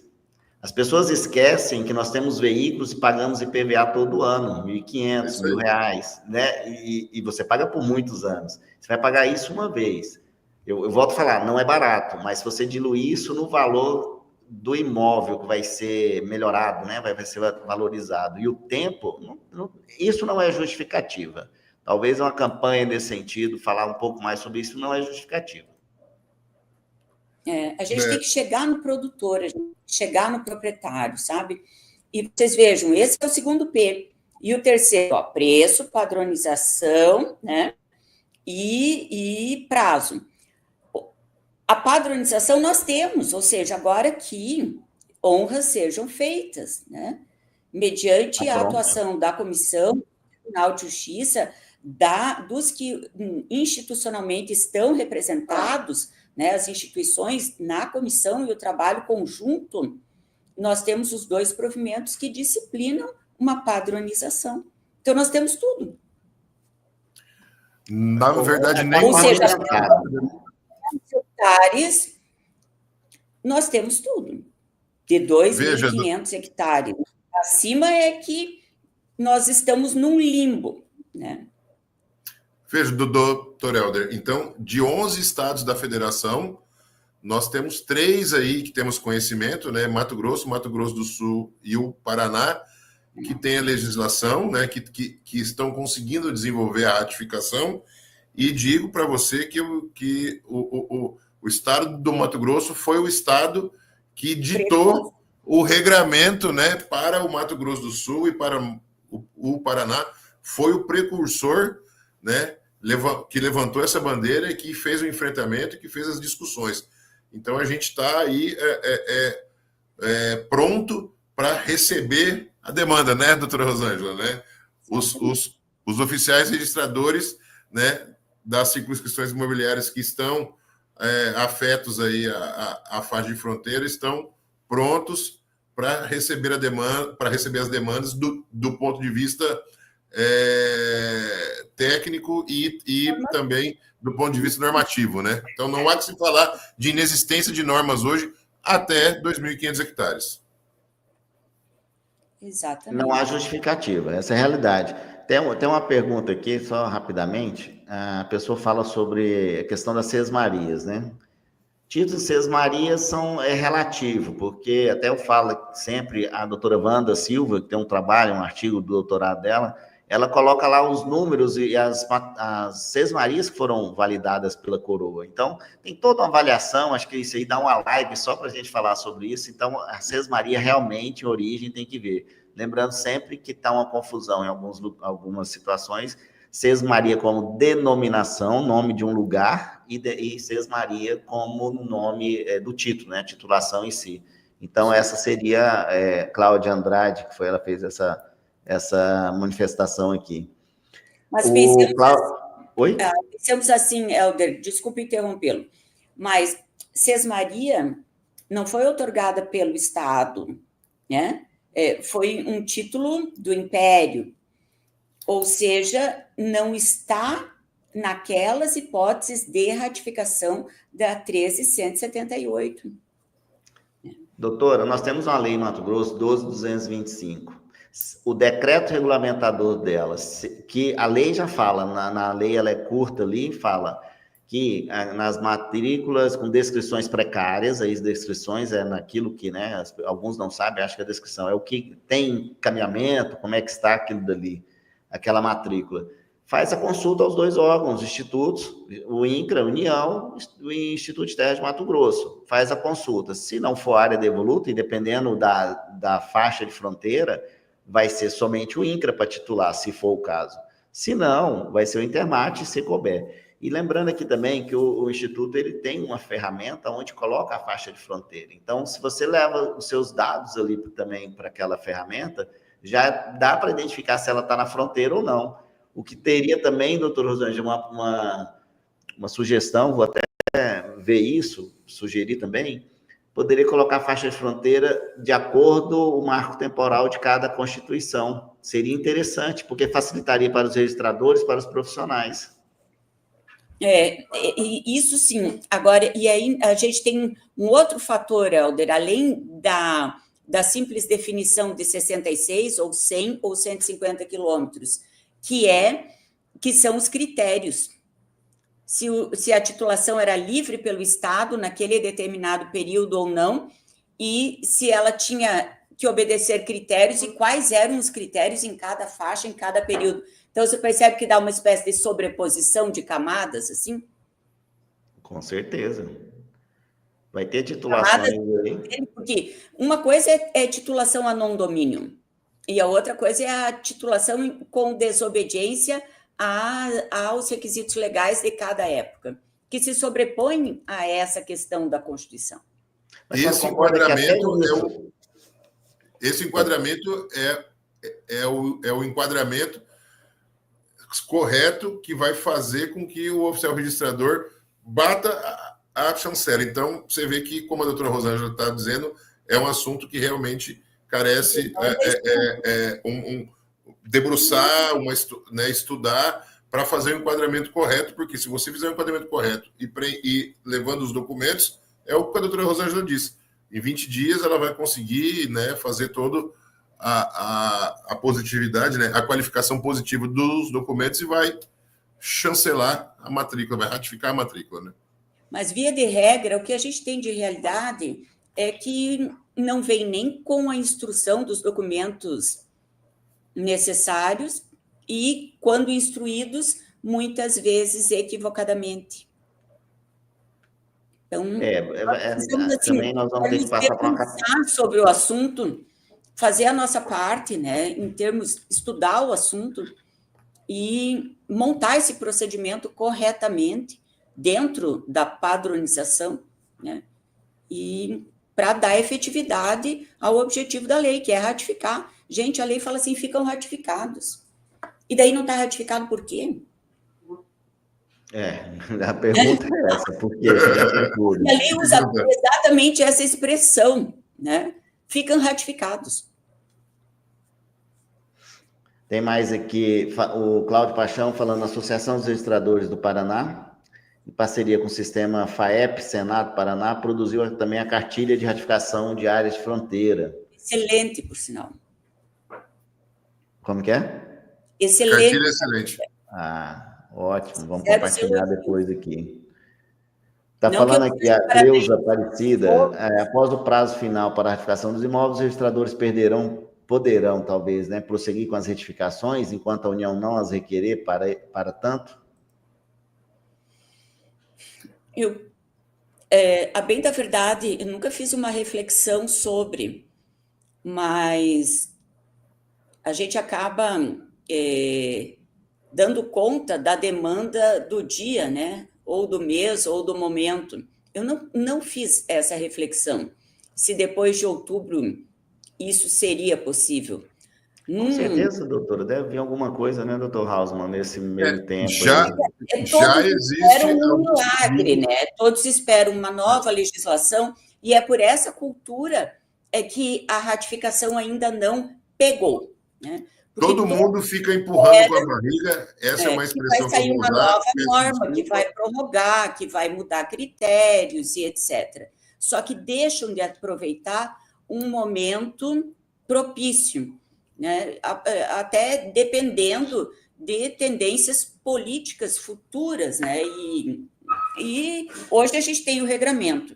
Então, eu quero pensar até outubro. De lá para frente, vamos ver o que vem. Só colocando uma pergunta aqui só para reflexão, Helder. A gente tem conhecimento de que já existe na Câmara Federal alguns pedidos de prorrogação de prazo, outros tentando fazer alguns ajustes na lei, né? Mas ainda muito embrionário, o projeto está protocolado lá e a coisa não andou ainda. Eu tenho acompanhado alguns para a gente tentar identificar e ficar cada vez mais atualizado, né? E agora, com relação à pergunta da colega, né? Eu também não parei, como a doutora Rosângela disse, né, para pensar se depois de 22 de outubro, se ainda vai haver legitimidade para proceder à ratificação. Mas um fato eu tenho. Aqueles que estiverem protocolados, né, doutora, até 22/10, esse sim vão ser analisados, né? Porque é o protocolo e não a finalização, né? Tem a qualificação, tem os prazos, né, pertinentes para isso, né?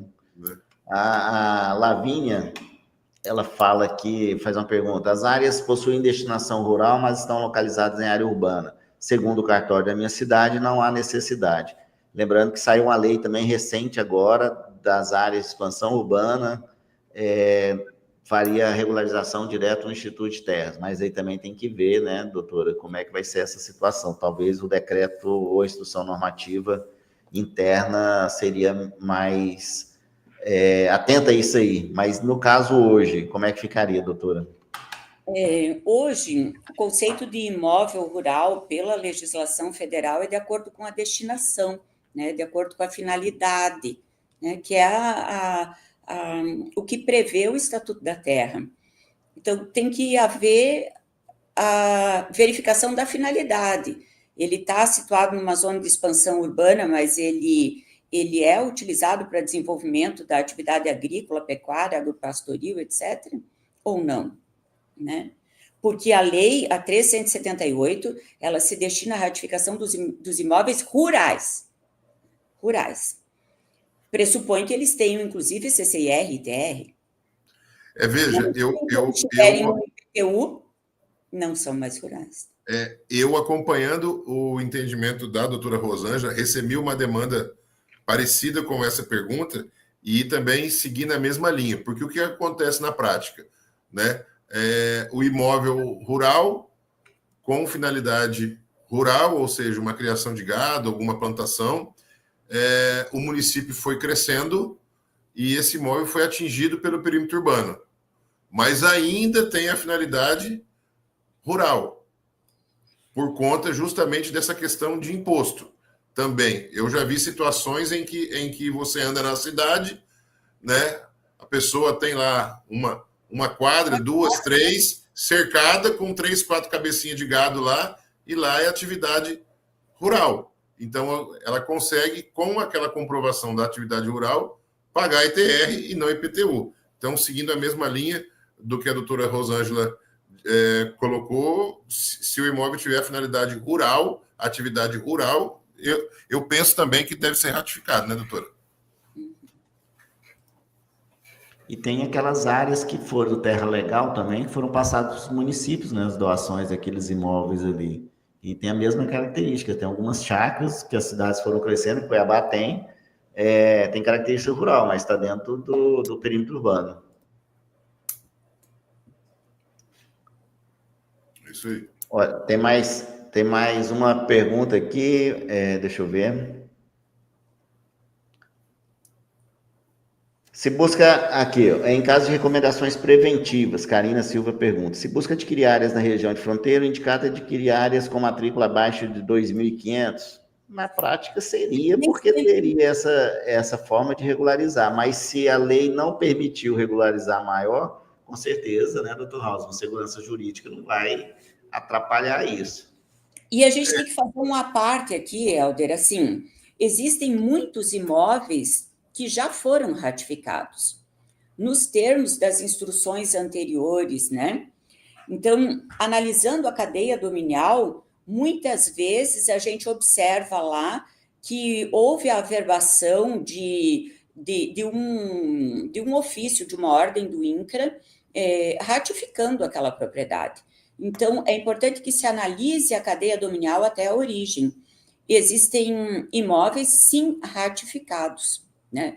E sempre pensando no aspecto temporal, que os 2.500 hectares é no momento da publicação da lei, ou seja, de repente, no momento da publicação da lei, tinha lá 3, 4 imóveis que ele foi comprando, adquirindo, o produtor, que depois ele acabou unificando e formando um imóvel de 7.000 hectares hoje.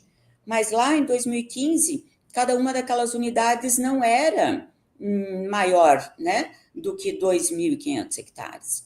Então, existem vários aspectos a serem analisados nesse contexto.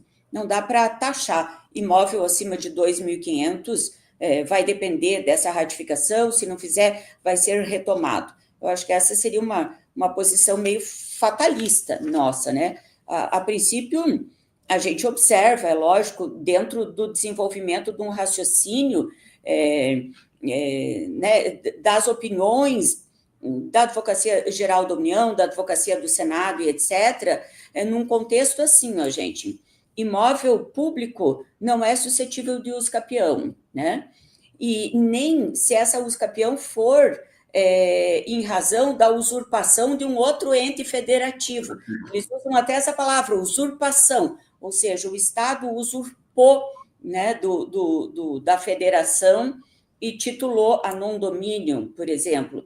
Então, o que a gente tem que pensar é que a uso capião em desfavor, né, da União, ela não é possível, que mesmo o Estado tendo titulado, mesmo os produtores tendo adquirido e pago, e estando com os títulos registrados, e de boa fé, e com várias transmissões subsequentes, depois do registro do título primitivo, e eventuais desmembramentos e remembramentos, se eu for na cadeia dominial até a origem, e a titulação foi pelo Estado, dentro desses períodos que a lei mesma prevê, né? Dentro desses períodos, dentro dessas faixas e desses critérios, e ainda não foi ratificado no passado pelo órgão, pelo INCRA, então tem que ratificar. Eu acho que fala pela omissão do interessado, seria a omissão do interessado nesse caso? Na verdade, o que se lê dos pareceres é assim, uma omissão do próprio Estado, né, da própria federação, no que se refere assim, a propriedade originária é da União, foi titulada pelo Estado a não domínio ou com descumprimento de condições, sim. E a União está arrecadando para ela essa propriedade? Ainda não.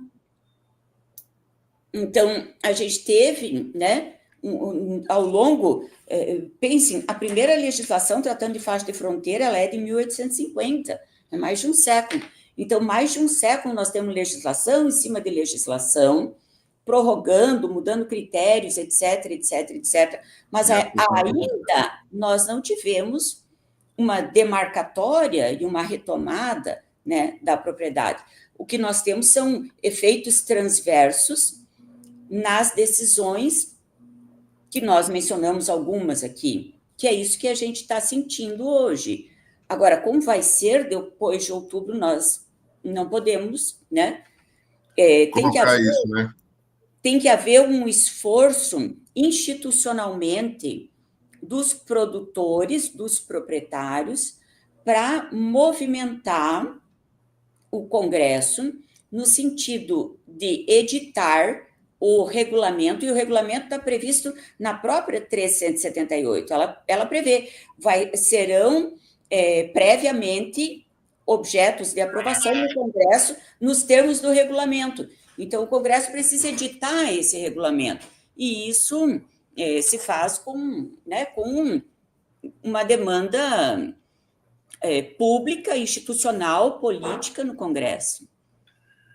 Isso acontece através das entidades de representação que vão lá na bancada e aí eles acabam apresentando essa demanda e isso acontece. Mas, como a doutora Rosângela disse, isso ainda é muito embrionário, né? E aí, só complementando o que a colega perguntou, eu acho que não é para se engessar os negócios imobiliários nessas áreas. Exatamente. Não é semear insegurança. De forma alguma. Mas está assim há um século e não houve isso. Mas a ideia é que sim, faça uma due diligência necessária, entenda-se o caso e busque-se uma construção para as coisas acontecerem da melhor forma e de forma alguma engessar, porque senão nós vamos engessar os negócios de terras aqui, senão você não vai comprar imóvel rural próximo de reserva indígena, e enfim, né, próximo de áreas ambientais, enfim. Então, eu acho que cada caso é um caso e isso tem que ser olhado de forma exclusiva através de uma due diligência própria, entendeu? E analisando o pressuposto da boa-fé, né? Claro. Sempre. E pensemos assim, no nosso dia a dia, quando nos deparamos com as ratificações de imóveis que em 2015 estavam com mais de 2.500 hectares, Helder, o que a gente faz é assim, orienta o produtor, olha, se assessore, junte, né, um rol de documentos que, em tese, seriam, me parece, os documentos que estavam... Já estão aí, né? Normativas anteriores do próprio órgão e protocole no Congresso. Porque aí não pesa sobre o produtor aquela inércia dele não ter, né? Protocola no Congresso. Protocola. Existe o regulamento? Tudo indica que não, mas aí não houve inércia do produtor, está protocolado. Porque só vai dar andamento quando começar a vir os protocolos, porque o serviço público, né, doutora Rosângela, a serventia, ela tem que ser provocada, né? Por isso vem aquela questão da ratificação de ofício. Então, tem um princípio específico do registro público, registro imobiliário para isso, registro de imóveis. E no Congresso você colocaria para eles, falou, olha, tá aí, o que vocês vão fazer? Até para resguardar de forma jurídica, né, doutor Rasmo? Já fiz o protocolo lá, não tive resposta. Nenhum juiz vai fazer uma coisa no imóvel desse, com certeza. Com simples protocolo. É a nossa orientação também, né? Eu acredito que aquilo que esteja protocolado, né? Aquilo que se está feito dentro do prazo, a tempo e modo, nesses casos acima de 2.500, a única segurança que o proprietário tem de que ele não ficou na inércia, como a doutora Rosângela disse, e buscou e cumpriu a legislação, né? Acho que é isso. E eles podem protocolar conosco e nós devolvermos o procedimento com uma nota devolutiva fundamentada, dando conta da impossibilidade de praticar por expressa disposição legal. Então, ele já tem uma devolutiva do oficial dizendo, não posso ratificar, porque a 1378 estabelece que se o imóvel tiver mais de 2.500, depende de. Então, é lá. Nasce aqui nesse momento, viu, doutor Helder, mais uma orientação jurídica, entendeu? Então hoje se monta o processo, se protocola no cartório registrador de imóveis, com a nota devolutiva do cartório, você provoca, né, o Congresso Nacional, e aí acho que o protocolo do Senado que deve receber essas demandas, fala assim, olha, eu tenho a lei, eu tenho a obrigação de fazer, eu fiz, recebi uma devolutiva dizendo que o meu imóvel ultrapassa o limite neste momento aqui, e a indicação da lei é que eu busque você aqui. E aí você faz o protocolo e com certeza você já vai ter uma... Marca tempo e data. Marca tempo e data. E já fica aqui também, além da orientação jurídica, orientação política. Porque se um senador de Mato Grosso, qualquer um deles, pega isso aí, já é um discurso de tribuna para o Brasil inteiro. Essa como diz o pessoal mais novo aí, doutor Hausmann, fica a dica. E o Mato Grosso tem sido precursor em muitos temas, né? E esse é um tema necessário, gente, necessário. A faixa de fronteira é fértil, a faixa de fronteira tem eu acredito que, como a doutora Rosângela... Aguardando aí. Nós temos aí uma região de expansão agrícola bem significativa e as áreas são abertas, nós temos cultura de pastagem, nós temos outros limites, né, de reserva legal, né, Helder, fora do paralelo, onde o limite é maior. As nossas terras são abertas, a nossa colonização é a mais antiga do estado de Mato Grosso, lembrando que começou de Vila Bela para... né? Então, a nossa região de fronteira aqui no estado é a região aberta, é a região de pastagem, é a região que tem todo um viés econômico para a agricultura acontecer e é um grande potencial, né? Então, as forças políticas vão que dar ouvida e viabilidade a isso. Eu quero, assim, crer. Mas, no atual momento, nós temos que cumprir a função de divulgar a possibilidade do produtor fazer a ratificação, levar esse acordar. A ratificação é difícil? Não, não é difícil, gente. Não é difícil. Se eu citar aqui, ó, olha o que precisa. Vamos ver se eu decorei o checklist. De tanto... E é o melhor checklist do Brasil, viu? Não, ou as partes reclamam. As partes reclamam bastante. Mas é um manual. Enfim, a gente está aqui para cumprir a função, né? Mas, olha, precisa de um requerimento onde exponha exatamente qual é a propriedade, quanto era de área naquele período, toda a análise da cadeia dominial, aquela análise complicada da questão temporal, do que desobedeceu à titulação de origem. Juntar a cadeia dominial, que comprove tudo aquilo, né? Aí ele vai ter que ter esse pedido subscrito hoje por um advogado, supondo que o profissional da advocacia ele consiga fazer esse estudo e esse enquadramento.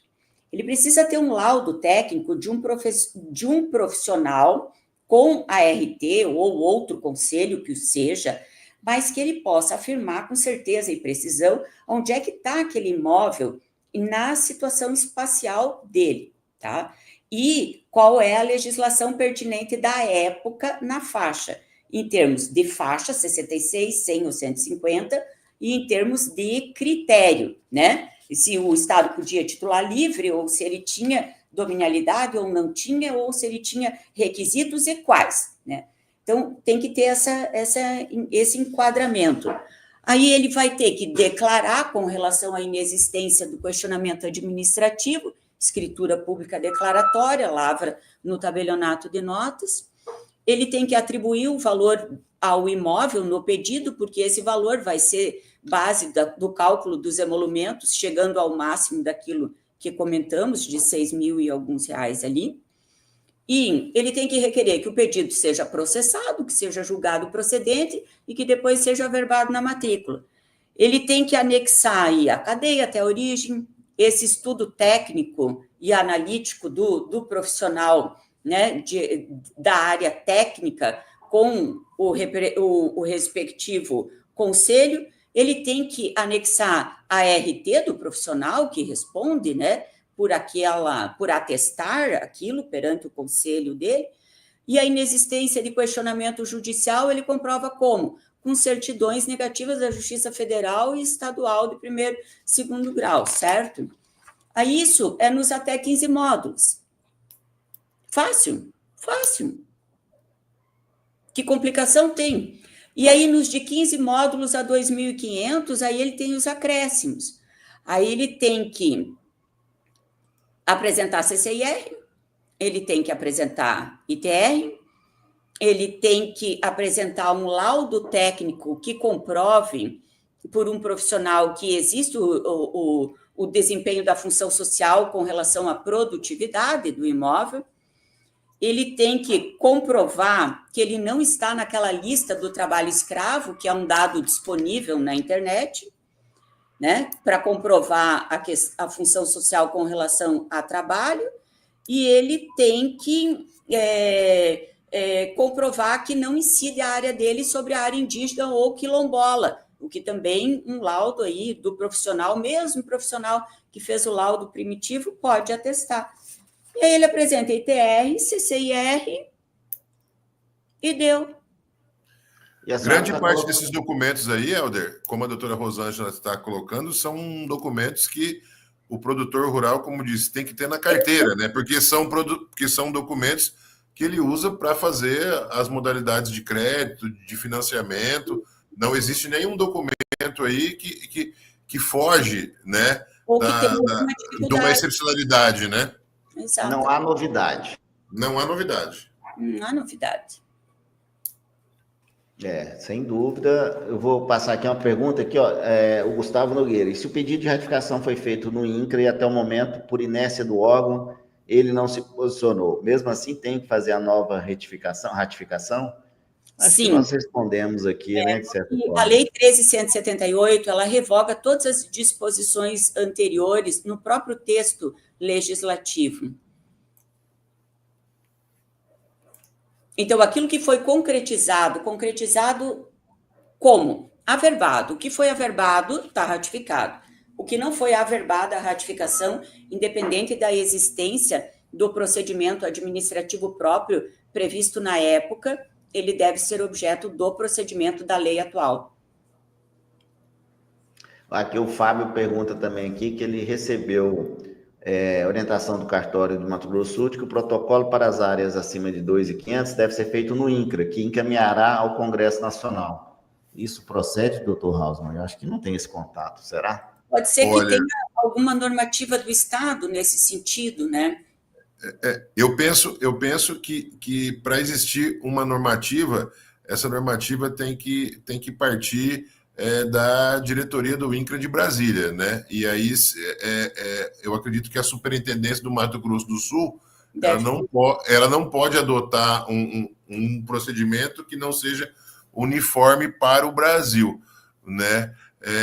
E eu acredito que essa orientação ela possa estar equivocada, né? Eu pelo menos não tenho conhecimento, acredito que a doutora Rosângela também não tem conhecimento nesse sentido, de que existe uma uma normativa onde diz que o INCRA vai recepcionar essa questão. Né? A gente, como a doutora Rosângela disse... doutor Rusman, a gente acaba conhecendo aquilo que é afeto ao nosso Estado aqui. Não temos nada nesse sentido, mas deve existir algo para o oficial orientar dessa forma. Né, mas eu acredito que se existe essa situação no Mato Grosso do Sul, pode ser que seja extensivo aqui também.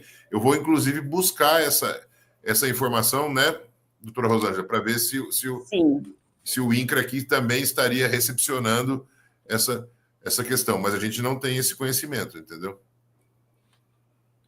Interessante. Meus amigos, o questionamento tem de sobra. Cláudia Andrade, partiu Brasília. Eu acho que essa é a maior. O Fábio também fala aqui, também desconheço essa normativa do INCRA. Então, porque o INCRA é um chapéu, né? É um guarda-chuva ali. Então, as instruções normativas servem para todos os INCRAs do país. Seria nesse sentido aí. Olha, doutores, o assunto tá bom, mas nós já temos quase 2 horas de live aqui. O assunto, se brincar, a gente ficaria aqui até a ceia da meia-noite, né? Horário de Mato Grosso. É muito bom. Alguns questionamentos aqui, foi bom a participação, por isso que eu gosto de ao vivo, porque a participação do pessoal é que faz engrandecer, né? Em algumas situações aqui já colocou a gente para pensar um pouco fora da caixinha, para poder procurar uma solução. Eu acho que esse contato, doutora Rosângela, com o público, a senhora tem aí no balcão, o doutor Hausmann tem no escritório dele, mas aí eu falo, a internet provoca isso aqui. Esses questionamentos mais abrangentes e é o que o pessoal quer saber. Essa é a realidade. Eu agradeço, mas antes da gente finalizar, eu prometi aqui um sorteio e foi imenso aqui a participação, chegamos a mais de 150 pessoas aqui online, viu, doutor Hausmann? Que maravilha! Uma ideia aqui nos bastidores para entregar um prêmio, né? Para quem bateu o recorde aqui das lives. Eu não sei que prêmio vai ser esse, se nós vamos, né, fazer um virtual ou não, mas eu já agradeço, a ideia foi muito boa. Eu vou colocar aqui. Tivemos 323 inscritos, para ter uma ideia, doutora Rosângela. 323 inscritos. Muita alegria em ouvir isso. Muito. Não teve, das lives que eu fiz, e olha, o doutor Raul já participou aqui há alguns anos, não teve, bateu o recorde mesmo de inscrições, né? Ao vivo aqui, chegamos a 150 e alguma coisa, quase 160 pessoas. Agora nós estamos com 130. Eu vou fazer, então, aqui o sorteio. Deixa eu compartilhar a tela dos números. Só um minutinho.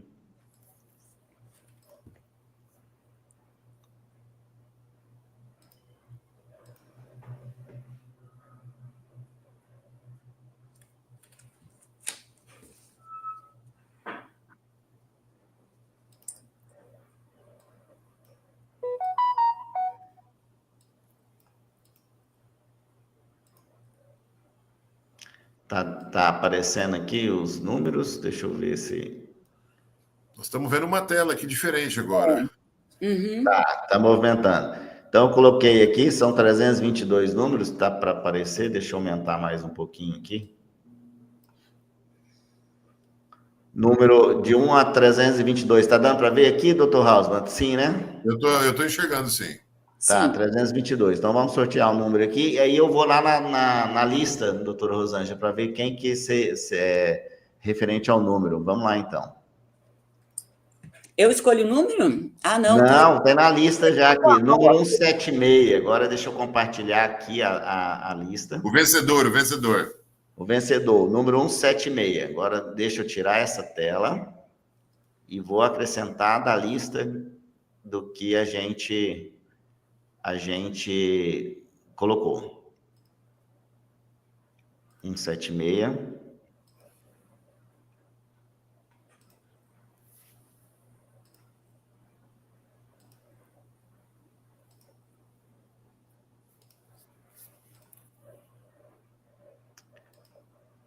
Aqui é a lista.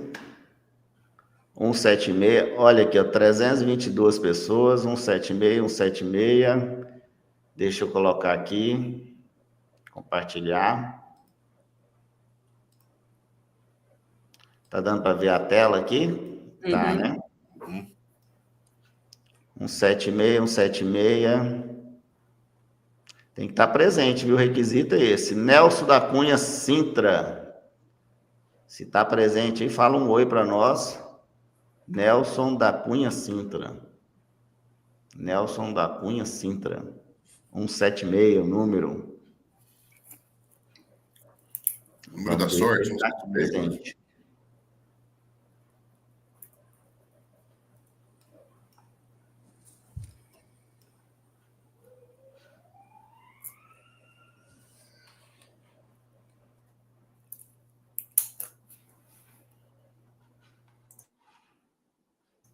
Não se manifestou ainda.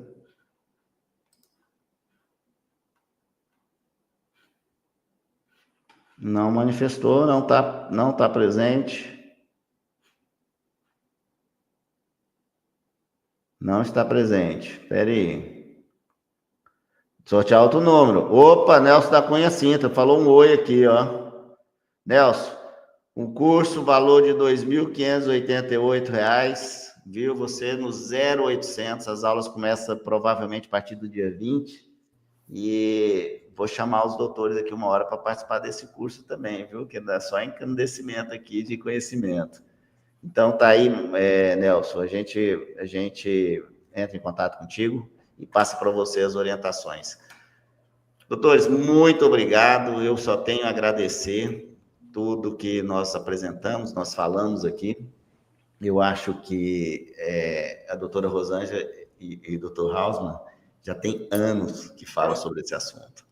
Não é uma coisa do dia a dia, né? As pessoas, no momento, falam assim, é um assunto que está em voga. Não, se não tiver pessoas igual o doutor Rosângela, o doutor Hausmann, à frente, discutindo, o doutor Rosângela já foi em Brasília, né? Já foi discutir, já foi dar palestra, questionar, o doutor Hausmann sempre na Comissão de Assuntos Fundiários, aqui da Corregedoria, e agora não tem, eu coloco assim como gargalos, é um desconhecimento, não tem outra situação. Se colocar como valorização do imóvel, facilidade de se adquirir o imóvel, nós tivemos questionamentos aqui de pessoas acima de 2.500, é uma outra situação, a legislação está aí. Mas abaixo disso aí, que é a grande maioria, eu tenho certeza disso, você organiza um cadastro de um município, né, através do registro de imóveis.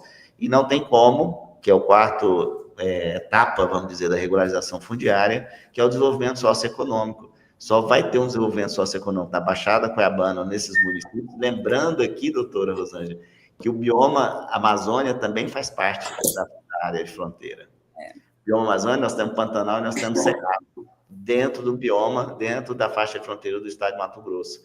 Algumas pessoas acham que a faixa de fronteira não tem o bioma Amazônia. Tem, tá lá em cima, tá ali, Cáceres, é tudo ali. Eu falo porque os programas que vão para o bioma Amazônia estão nesses municípios. Então, eu gostaria muito de agradecer a todos. Nós tivemos aqui vários presentes, vários questionamentos. E, de coração, mais uma vez, sucesso. Obrigado, doutor Hausmann. Vai, sim, ganhar aqui um quadro, né? Nem que seja uma foto autografada por mim, não sei, mas... Tá certo, tá certo. Eu queria... Muito obrigado mesmo, tá? Eu queria também, doutor Helder e doutora Rosângela, agradecer novamente aí a oportunidade de estar participando, né? É sempre muito bom ouvir a doutora Rosângela dizer sobre esse tema que ela conhece muito e isso nos engrandece cada vez mais. Agradecer você pela oportunidade, agradecer todos os nossos inscritos aqui, telespectadores. E preciso dizer mais uma coisa, quebrando o protocolo, viu, doutora Rosângela? O doutor Helder vai entender aqui, ó, eu tenho 152 mensagens aqui no meu WhatsApp agora, do Marcelo Queiroz, mandando eu falar um abraço para ele, viu? Então, um abraço, viu, Marcelo? Né? Que ele estava aqui como nosso espectador aqui, então eu estou mandando um abraço para ele aqui. Tem 152 mensagens. Mas, novamente, meu muito obrigado, boa noite, estou sempre à disposição aqui, tá certo? Eu também agradeço, e assim, a oportunidade, a troca, o quanto isso engrandece, e a participação de todos, porque não fosse a participação, não falaríamos para ninguém, né? Então, é uma grande alegria, é uma honra, e eu agradeço. Também aproveito sempre para me posicionar no sentido de que o cartório é o cartório de registro, não é de não registro. Então, a nossa intenção é proporcionar a oportunidade para que o produtor, dentro da legalidade, possa obter essa chancela que a lei oportuniza, né? E para nós dá muito mais trabalho devolver um título do que executar, né, o ato pretendido. Então, nós estamos aqui para trabalhar e para possibilitar essa garantia de segurança jurídica para a parte. Essa é a razão de existir da nossa atividade. Então, eu digo aos senhores assim, que dentro da legalidade, nós estamos aqui para fazer acontecer e orientar e participar ativamente desse processo e de uma forma contínua. Muito obrigada. Muito obrigado a todos. Então, boa noite. Vamos finalizar aqui. E em breve vamos fazer um podcast aqui e passo para vocês compartilham, tá? Muito obrigado a todos que compareceram. Até mais. Tchau, doutora. Tchau, doutor. Obrigado. Obrigado. Boa noite. Um abraço. Até mais.